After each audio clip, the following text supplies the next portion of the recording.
Hello, what's up mga ka-Born to be Right? Ito na naman tayo sa ating pagsa-for today. Ano nga ba ating topic? Ang ating topic ngayon ay tungkol sa mga pangunahin na kailangan i-maintain sa isang motor para maiwasan natin ang aberya habang tayo ay naglalakbay o nagbabiyahe sa kalsada. Una, ugaliin natin i-check ang langis bago tayo umalis ng tahanan para masiguro natin na nandun pa rin tayo sa tamang sukat ng langis. Kasi bakit? Pag kayo po ay kulang sa langis, may tsansa na mag-overheat yung motor natin. Pagka kulang sa langis. Yan, nagluluto kasi ako yan. Babalik ako sa atas. Okay, balik tayo. Tapos, para ma-maintain natin yung kagandahan ng motor, yung kondisyon ng makina, ay kailangan natin magpalit ng langis. Kahit na hindi naman kamahalan ng langis, basta ang importante mayroon tayong langis. Yan, ako kasi nagpapalit ako ng langis pagkalipas ng 1,000 kilometro o bago mag 1,000 kilometro. Yan. Pangalawa, yung clutch cable. Lagi natin siyang ililinisan, lalagyan ng langis para manatiling malambot at hindi maganit. Lalo na po sa mga clutch spring, matigas, diba? Kailangan yun. Compatible naman sa kanya yung pang Rouser 135. May konting babaguhin lang para plug and play na siya. Akin ganun eh. Para although maputulan ako, meron ako kagad nakikita.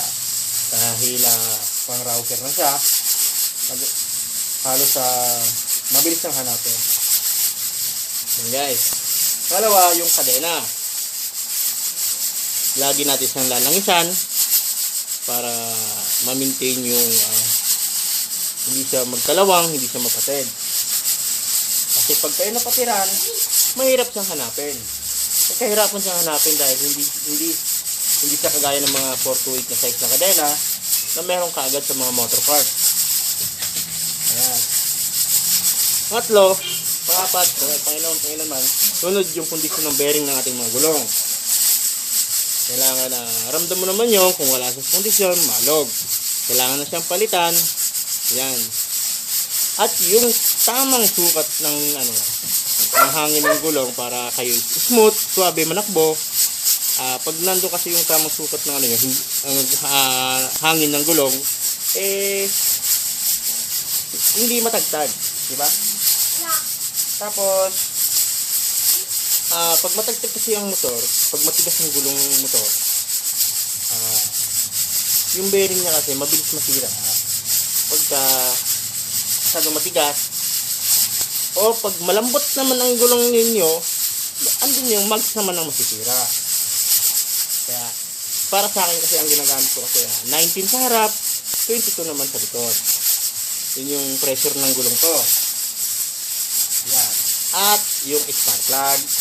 Lagi kayong magbabaon ng extra spark plug at extra clutch cable.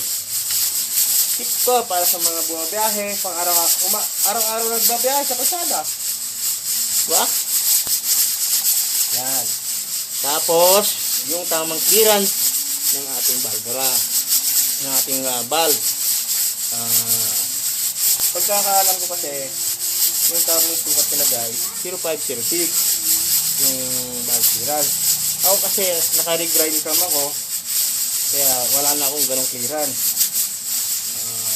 Ewan ko lang sa iba para yun, mga pangunahin na kailangan na gawin sa Sigma para maiwasan natin yung aberya habang tayo naglalakbay.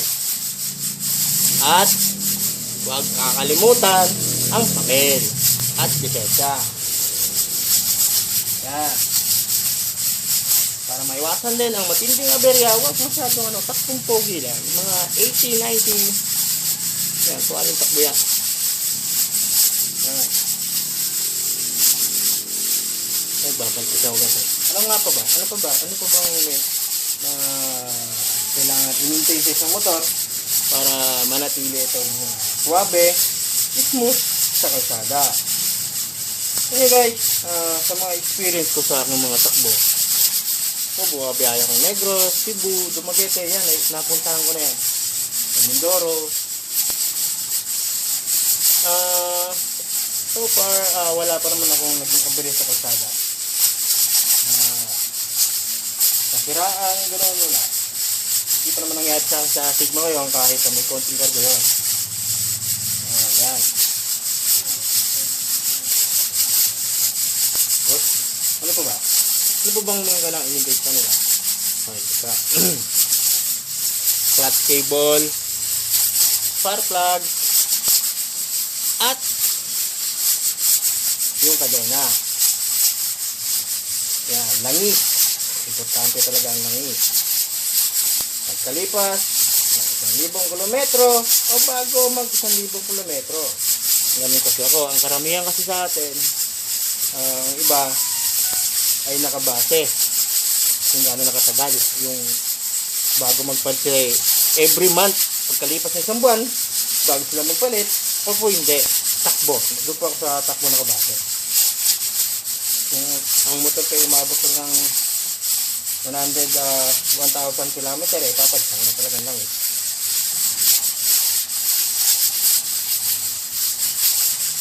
Ayan.